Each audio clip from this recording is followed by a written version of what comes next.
Welcome back. Thanks for staying tuned. We need to quickly shift our attention to a big breaking news update coming in. This is as per government sources. We're learning as part of the ongoing winter session of the parliament, the government is contemplating on bringing the One Nation, One Poll bill this session itself. It's also learned that the government is likely to refer the bill whenever it is introduced to JPC for wider consultations. That's the latest bit of breaking news update coming in as per sources in the government. I want to go across to Payal Mehta joining us with more details. Payal, the fact that the cabinet has cleared the proposal of One Nation, One Bill, this was the very next step. But, how do we see this playing out in the current session of the parliament, given the repetitive adjournments and the non-stop ruckus which is being witnessed on a daily basis? Christine, what we are given to understand is that the government is contemplating on bringing this bill in this particular session. If not this session, then probably the next session, which will be the budget session as well.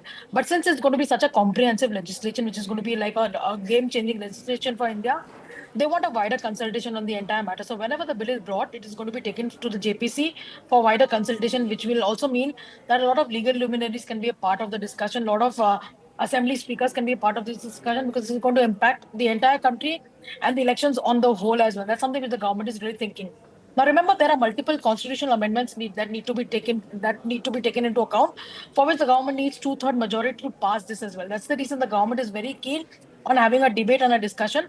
Already, we do understand that, Rajnath Singh, the Deputy Leader of the Lok Sabha, Kiran Rijiju, who is, of course, the Parliamentary Affairs Minister, and Law Minister Arjun Ram Meghwal, have been assigned by the government to, in fact, have consultation with multiple parties.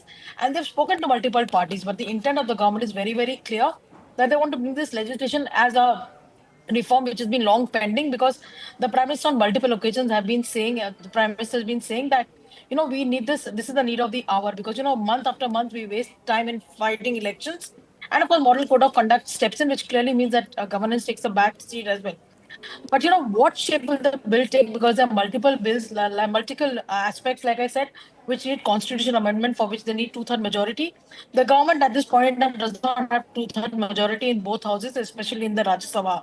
So taking that into account, whether it brings up one comprehensive bill or brings up multiple bills, that remains to be seen, because the Ramnath Committee report, which was adopted by the cabinet recently, has recommended that 3 bills should be brought in. Okay, one thing we can say for sure, Payal, is that if at all this bill is introduced in the ongoing winter session of the parliament, it's going to be a mere introduction. A lot of debate and discussion will take place going forward, which means we're not going to see any other big development in the ongoing session of the parliament. Well, it's very difficult to say, because the government often comes up with surprises time and again as well, Christine. But having said this, since this is going to be a reform which is going to impact everybody in the society, all those voters and also the politicians, that's the reason the government is not very keen on, passing the legislation. Because of the lack of numbers and the kind of support that they need from the opposition parties as well. And secondly, one has to understand that this is going to be a legislation that's going to be, a game changer of sorts, is what we are given to understand. So for which the government wants to take everybody on board. Earlier also, you've seen the Waqf Amendment Bill was proactively referred to the JPC by the government itself on the recommendation of the Speaker. That was sent to the JPC because there are certain legislation in which you need wider consultation. And that's the reason the government feels that this is not going to be impacting one particular political party. This is going to be impacting everybody as well. So that's why they need to take all opinions into the option, is what we are given to understand. But remember, Prime Minister Narendra Modi had said that one nation, one election must happen. And the Union Home Minister on multiple occasions in public rallies have also said that the one country, one election will be a reality by 2029. Oh yes, the government's intent on that one very clear. But if at all we do see that development in the ongoing winter session of the parliament, in all likelihood, Payal is telling us that the bill is going to be referred to to the JPC for wider consultations. Payal, many thanks for getting us that exclusive input. That's all from me in this edition of Nation at 5. Over to Poonam Burde for Plain Speak.